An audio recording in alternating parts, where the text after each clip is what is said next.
pelajaran pentingnya dari Persebaya adalah ya Persebaya ini ternyata belanjanya ini mungkin belum pas gitu aja. Ini Persebaya sih pramusimnya banyakan di TV sih gitu. Terus emang kenapa? Emang kenapa pramusim di TV? Kan dicuri semua strateginya.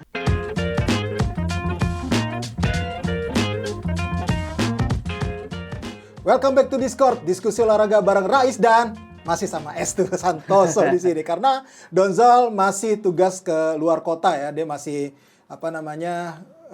ngelatih tim futsal di luar kota. Jadi kali ini kita bareng lagi sama Estu. Nggak, kalau dia pelatih beneran. Oh iya. Nge-coach, apa namanya? Coach yang nge-coach. Oh iya. Coach yang nge-coach. Oke, kita sekarang sama Estu akan bahas soal Liga 1 nih yang udah masuk pekan ke-7 sekarang. Dan ini masuki pekan-pekan padat ya. 3 pekan jaraknya berdekatan. Bisa dibilang dari pekan 6 yang dimulai tanggal 3 Agustus sampai nanti selesai pekan 8, 14 Agustus. Nah, kalau lu sendiri, ngelihatnya pekan padat ini ideal nggak sekarang? Kalau ngomong ideal nggak ideal sih, setiap kompetisi di negara manapun, kalau kita ngomong kaca Eropa, ya padat. Coba kan kalau ngomongin ideal nggak ideal, semua kan bertanding gitu loh. Nggak cuma, misalnya nggak cuma tim papan atas yang ikut Liga Champions Asia misalnya. Ini semuanya bertanding. Jadi dan sekarang kalau ngomong ideal nggak ideal, kita tuh nggak pergi, paling jauh kita itu ke pare-pare doang.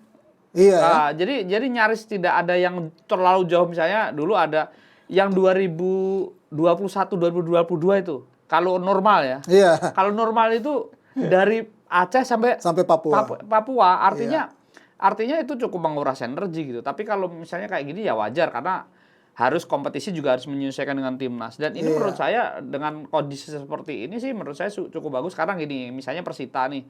Persita dua kali beruntun kandang misalnya. Itu pun mereka tetap kalah kok gitu. PSM dari Pare-Pare ke Tangerang menang. Artinya ya pramusimnya menentukan kesiapan mereka juga. Jadi bagaimana persiapan pramusim tim ini gitu. Sama termasuk kedalaman squad sih sebenarnya. Konsistensi di situ yang memang dibutuhkan. Dan sekarang kalau kita lihat bagaimana tim-tim ini sudah mulai nih yang tadinya ada di atas, baru sekarang udah mulai tergeser nih, mulai goyah. Nah, tim-tim tradisional macam Persija udah mulai nih secara perlahan naik gitu loh. Kalau saya ngelihat sih periodisasi dari pelatih itu akan penting ya. Saya nggak mau ngomong lebih dalam lagi karena takutnya nanti saya bukan pelatih gitu. Tapi kalau ngelihat periodisasi setiap pramusim itu akan sangat menentukan tim ini gitu. Kita belajar dari musim lalu ketika Persija pramusim mereka sangat bisa dikatakan tidak ngejar apapun di Piala Presiden waktu itu ya. Musim ini walaupun Persija ada something pemainnya nggak komplit gitu, tapi mereka punya catatan yang meningkat. Bali juga seperti itu. Artinya banyak hal yang banyak faktor yang akan menjadikan tim ini tetap berada di posisi yang lebih stabil gitu. Dan kita lihat tim-tim yang sebenarnya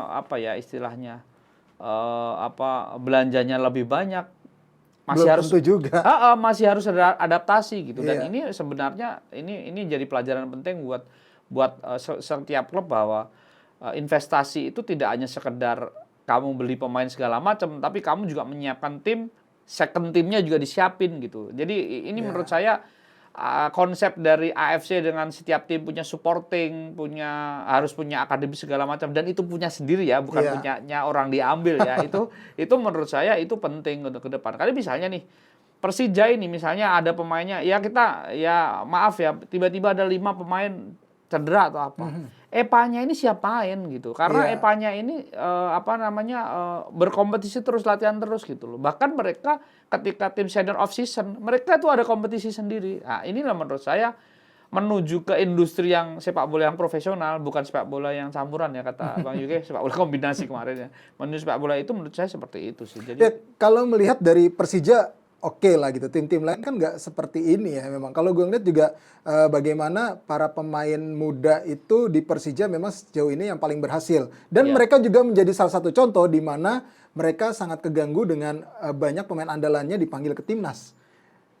Ya kan itu bisa jadi gangguan juga sebenarnya kan, tapi Iya. mereka bisa tetap konsisten ada di papan atas gitu loh maksud gua. Seperti musim lalu lah gitu. Mereka sempat goyah tapi akhirnya finish di posisi kedua. Nah, sekarang musim ini mereka agak sedikit dihantam lagi Iya. dengan yang pertama ya mungkin Ferrari kita tahu Iya, sampai oke. cuti berbulan-bulan Iya. dari klub karena masuk polisi gitu. Nah, Betul. terus beberapa pemain ada lagi gangguan soal panggilan timnas misalnya. Iya. Ya, ini kan juga harus diantisipasi sama semua klub ya. Yang tadi yang lo bilang gue juga sepakat. Bagaimana akademi ini harus terus bisa digulirkan biar bisa menopang tim di atasnya gitu kalau lagi dibutuhkan. Iya, yang pasti gini, kalau ngomongin Persija, Persija sebagai sebuah klub ya, musim ini aja dia itu meminjamkan pemain lebih dari 3. Nah, iya. Ada Rizky Sudirman, Betul. dan itu sebelum kompetisi mulai ya, ada sekelas Frankie Misa aja dipinjam. Frankie Misa tuh pinjam atau dijual sih? Pinjam, Pinjam ya? pinjam. Terus siapa namanya Ahmad Maulana, yang Arema kan ada 2 tuh, dan Ahmad Maulana ini mulai menjadi starter.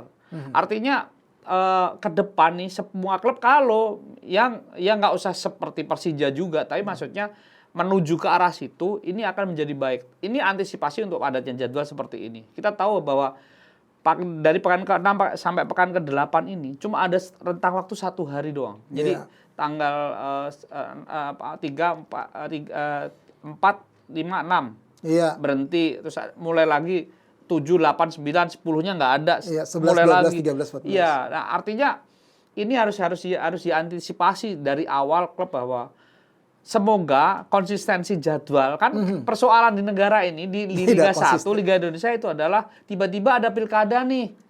Oke, pilkada sekelas gubernur nggak apa-apa. Ada pemilihan lurah serentak nih di Malang pertandingan. Lurah aja ngalahin Liga Indonesia, ngeri banget gitu. Nah, ini kita ngomongin tadi klub-klub itu. Nah, Persebaya nih sekarang nih lagi lagi digoncang juga nih Iya. ya kan di internal timnya bagaimana mereka habis kalah kemarin secara mengejutkan sih kalau gue bilang sih kemarin kalah di kandang akhirnya mengistirahatkan Coach Haji Santoso ini ke tanda dalam tanda petik memang udah mau meminggirkan Coach Haji Santoso, menjadikan Coach Haji Santoso dan Tudit sebagai korban ya dari hasil yang buruk. Dan Coach Haji Santoso pun dengan gentle dia memang merasa bertanggung jawab dengan hasil apa yang dicapai oleh Persebaya karena gagal memenuhi target dari 3 pertandingan. Tadinya 3 pertandingan akan berjalan nih yang lagi berjalan meraih 7 poin minimal, tapi ternyata gagal 1 ya udah pasti langsung diistirahatin, ditawarin Dirtek nggak mau, gengsi lah. Ya, nih pelatih asing gimana nih? Kabarnya nih Persebaya. Kalau Persebaya sebelum beberapa jam sebelum syuting ini saya ditelepon teman lah. Saya salah satu tokoh di Surabaya lah telepon bla bla bla. Kita ngobrol hampir setengah jam ngobrol dan kenapa Persebaya kayak gini gitu tuh. Ayo, dia bercanda sih, ini bercanda ya konteksnya ya. Tapi silakan mengartikan sebagai kayak apa silakan. Ini Persebaya sih pramusimnya banyakan di TV sih gitu. Terus emang kenapa? Emang kenapa pramusim di TV? Kan dicuri semua strateginya. Dan menurut saya make sense juga sih gitu. Karena mereka lawan Bali di TV, disiarin langsung. Lawan Persis Solo disiarin langsung. Dan menangnya cuma lawan Persis Solo. Kan belum ketemu Bali ya. Nah, itu pertanyaan, itu persoalan juga menurut dia gitu. Tapi kalau saya melihat bahwa Persebaya memang membeli pemain pembelian pemain sebenarnya belanja pemain ini lebih baik daripada Persija. Kalau mau pemain baru ya, kelancaran. Ya. Ini kalau kebutuhan tim kita nggak tahu kan. Ini kebutuhan tim itu as a coach yang tahu ya. Tapi ini kelancaran itu kan lancar.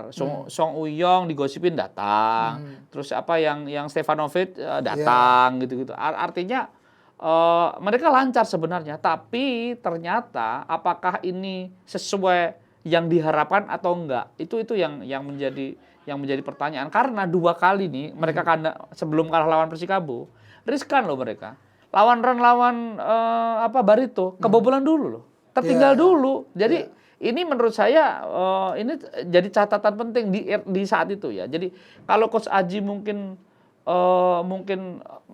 keluar minta maaf segala macam oke lah konsekuensi dari apa yang didapatkan tim dan dia tanggung jawab seorang Coach Aji. Tapi kita lihat di saat kita syuting ini menang 2-1 lawan tim yang bapuk juga menurut saya masih bapuk juga walaupun menang di Persita ya masih belum stabil. Jadi artinya pelajaran pentingnya dari Persebaya adalah Persebaya ini ternyata belanjanya ini mungkin belum pas gitu aja. Gini nih, Persebaya gue yang menarik ngeliat gini ya. Kemarin tuh gue nggak kalau nggak salah tuh mereka terbentur sama anggaran Oke. belanja pemain kan. Iya. Iya, maksudnya dia nggak bisa jor-joran hingga Iya. akhirnya dia melepas beberapa pemain andalan musim lalu. Iya. Ya lumayan lah dapatnya mungkin ya. Nah, akhirnya mereka tidak bisa jor-joran juga. Jadi pemain yang bisa dibeli dengan dana yang dimiliki, ya mungkin ini yang terbaik menurut Coach Aji yang bisa didapatkan gitu. Dan sebenarnya ya emang nggak jelek-jelek amat dan mampu bersaing memang. Buktinya musim lalu mereka pun diragukan Iya. dengan materi pemain banyak yang pemain muda, tapi Coach Aji bisa meramu itu asal mau bersabar ya manajemen dan supporternya gitu. Tapi kalau ngelihat Persebaya itu sebenarnya Liga 1 2018-19 itu tidak pernah keluar dari 3 besar. Iya, Tapi musim lalu mereka keluar dari 5 besar. Itu kan sebenarnya warning, kehilangan Rizky Ridho.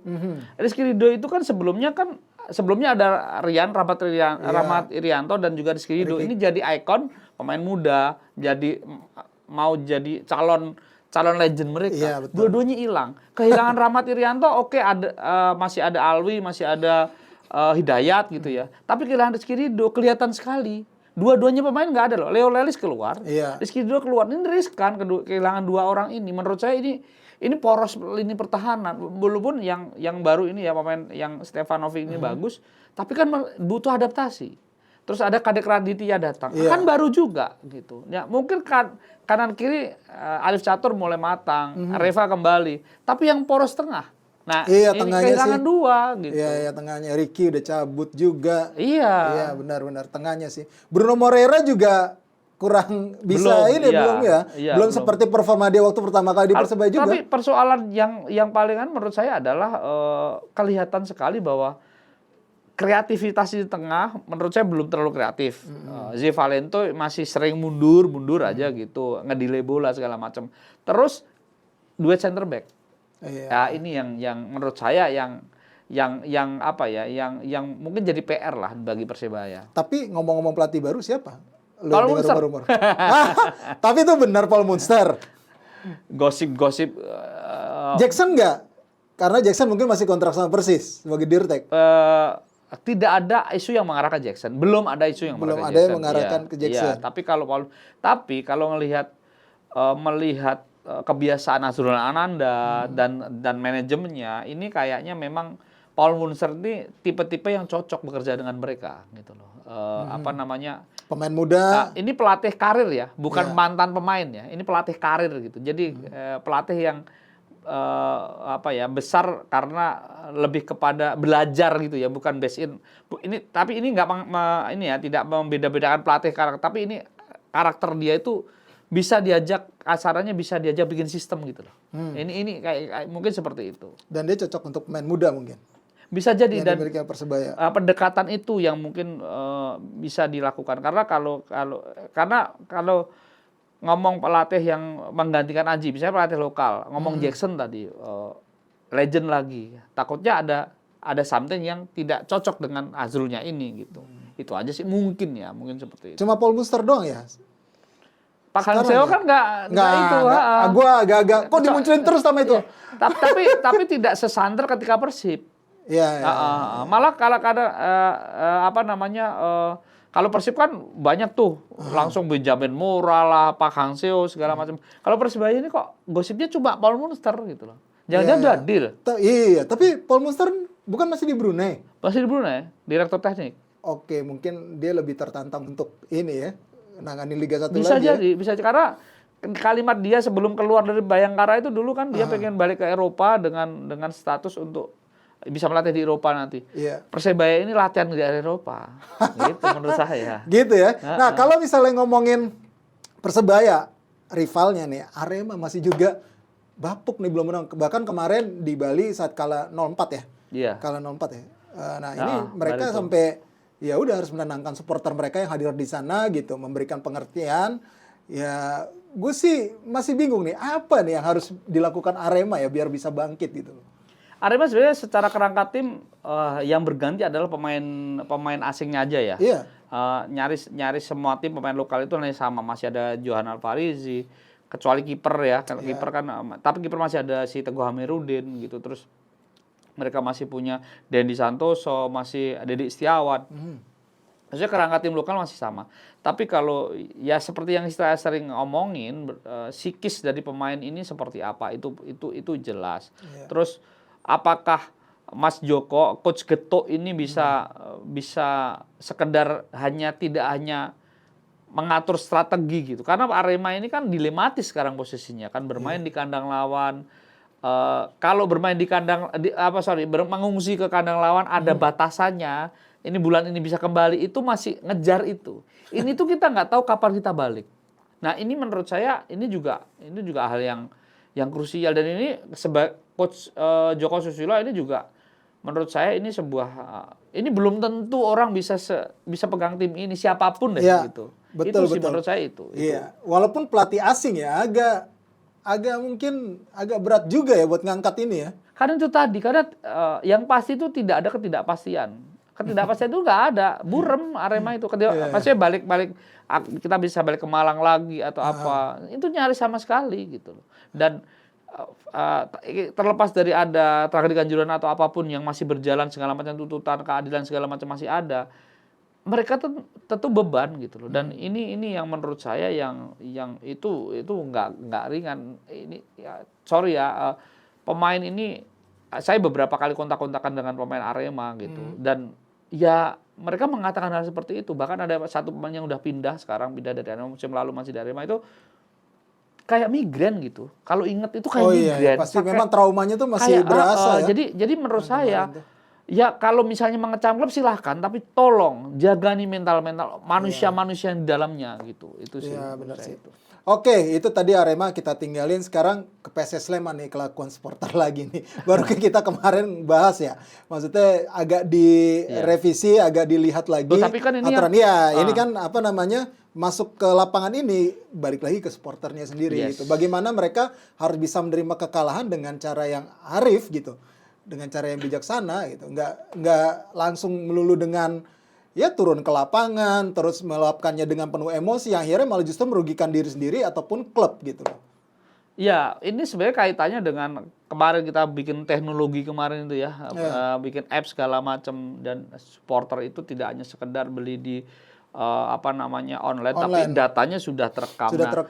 Kemarin yang turun di PSS Sleman itu kan tidak sampai 20 orang sebenarnya. Ke-capture semua lah, jelas. Capture semua. Nah, orang-orang itu aja diboikot. Nah, dan kalau ngomongin dari minggu lalu ketika kita ngomong dikaji ulang, yang turun ke lapangan kan supporternya sendiri. Iya, betul. Jadi bukan karena supporter lawan bikin rusuh, enggak. Supporternya sendiri kecewa dengan timnya segala macam. Mungkin di negara-negara lain juga akan terjadi seperti itu kok gitu. Tapi maksud gua misalnya kelompok A, yang turun kelompok A, jangan disalahkan itu oknum manusianya.